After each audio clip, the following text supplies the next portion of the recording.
Hello दोस्तों, नमस्कार। आपके अपने यूट्यूब चैनल चालिया समाज स्टडी में हार्दिक अभिनंदन व स्वागत। दोस्तों, आज हम बहुत ही महत्वपूर्ण टॉपिक समास, जो हिंदी व्याकरण का अति महत्वपूर्ण टॉपिक है समास, इसके बारे में हम अध्ययन करेंगे।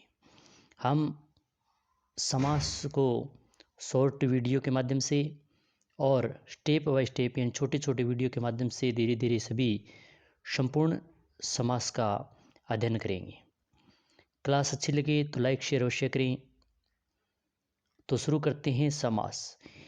जो अन्य टॉपिक हैं वो हिंदी व्याकरण की प्लेलिस्ट बनी हुई है, उनके माध्यम से संज्ञा, लिंग, प्रत्यय, उपसर्ग ये सभी उस प्लेलिस्ट में क्लास को अपलोड किया हुआ है।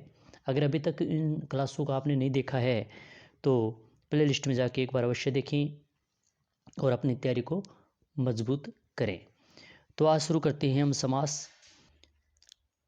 समास समास दो शब्दों से बना है, सम और आस। सम का अर्थ होता है पास और आस का होता है बैठना।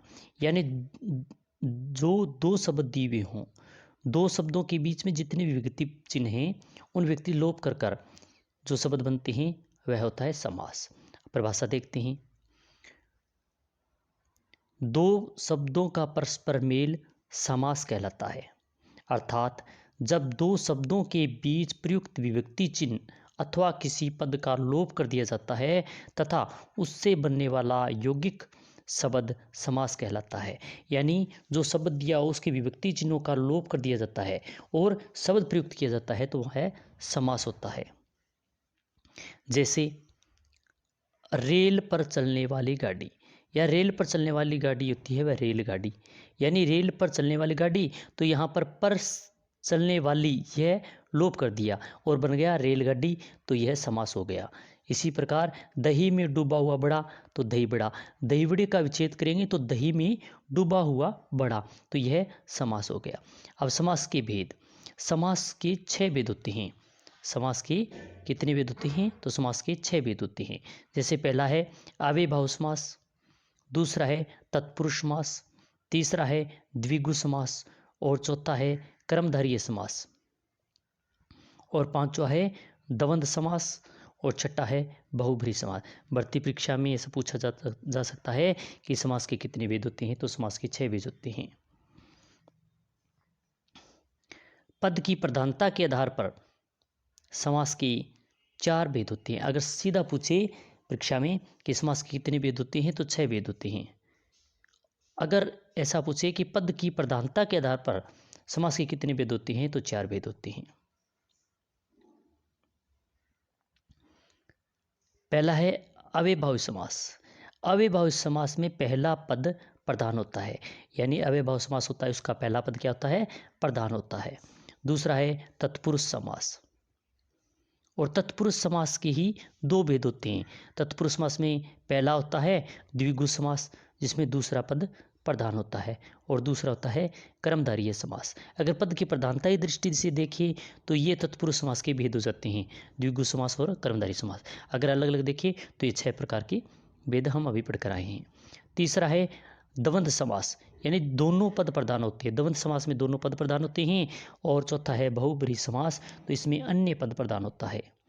पहला पद अव्यय तत्पुरुष समास, पहला पद अव्यव तो अव्ययभाव समास, दूसरा पद प्रधान होता है तो वह द्विगु समास में होता है, और जिसमें दोनों पद प्रधान होते हैं वह द्वंद्व समास, और बहुब्रीहि समास में अन्य पद प्रधान होता है यानी अन्य अर्थ निकलता है।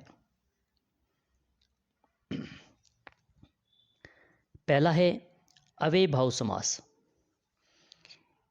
इसका प्रथम पद प्रधान होता है। अव्ययभाव समास में क्या होता है कि प्रथम पद प्रधान होता है और उपसर्ग युक्त पद होते हैं। यानी इस अव्ययभाव समास में उपसर्ग युक्त पद होंगे। यानी प्रथम पद प्रधान होगा तो अव्ययभाव समास होगा, उपसर्ग युक्त पद होंगे तो अव्ययभाव समास होगा। और इसमें प्रथम पद अव्यय होता है, यानी अव्ययभाव समास में प्रथम पद अव्यय भी होता है। और चौथा नियम क्या कहता है, पुनरावृत्ति शब्दों का प्रयोग होता है, यानी अव्ययभाव समास हो उसमें पुनरावृत्ति शब्दों का भी प्रयोग होता है। अब देखिए तो प्रथम पद प्रधान या अवयव, तो ये अव्ययभाव समास है, इसमें प्रथम पद प्रधान या अवयव होता है।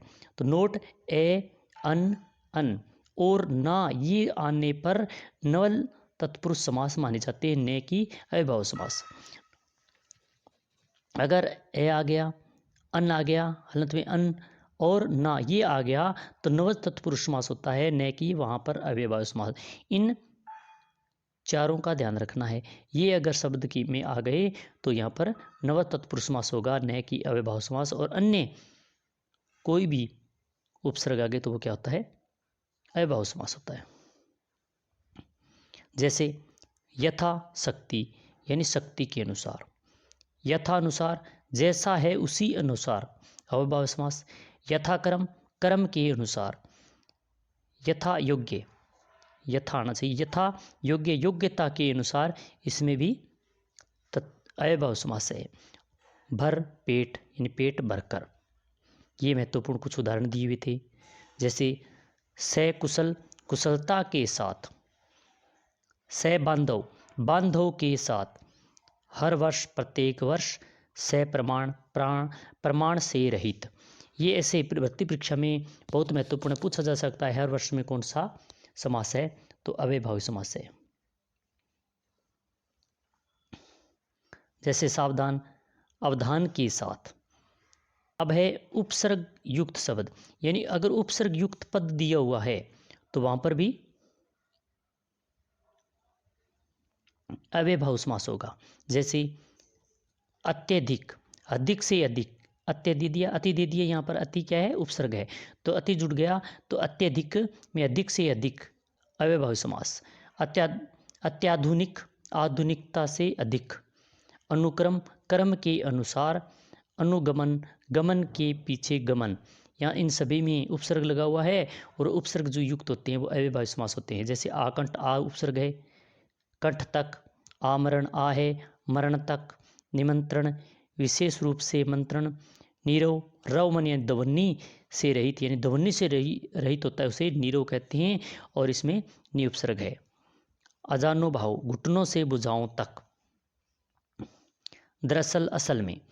और पुनरुक्ति शब्द भी दिए हुए हों तो वहाँ भी अव्ययभाव समास हो सकता है। जैसे घर घर, यानी प्रत्येक घर।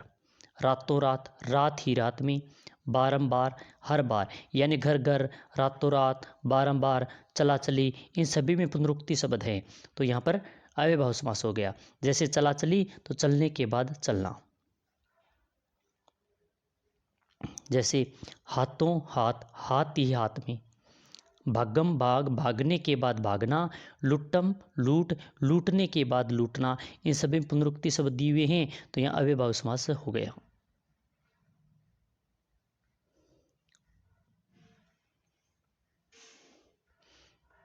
तो आज हमने समास